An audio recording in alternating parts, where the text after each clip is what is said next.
Hey, thanks so much for tuning into the Daily Dose for Spiritual Growth. Today is Worship Wednesday. We're talking about the church and how the church is built on Jesus Christ. He is the chief cornerstone. He is the great high priest. And we've been kind of focusing on the book of Hebrews. And it's Hebrews chapter 9 here. We're going to focus on the sacrifice that Jesus Christ made for you and for me.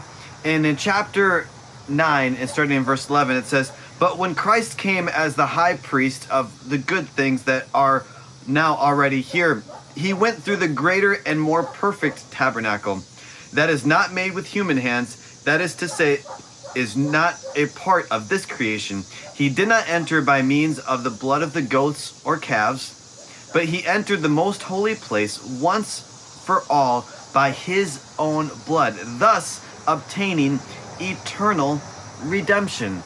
And so the way, and we talked about this on Motivational Monday, is that we have the opportunity to enter into that most holy place, not because of how good we are, not because of how often we enter the church building, but it's because of Jesus Christ, because of the sacrifice that he made. And as you listen to this worship song, would you consider taking communion? And that's another thing that we think, that we need to be at church to take communion, and that's actually not true.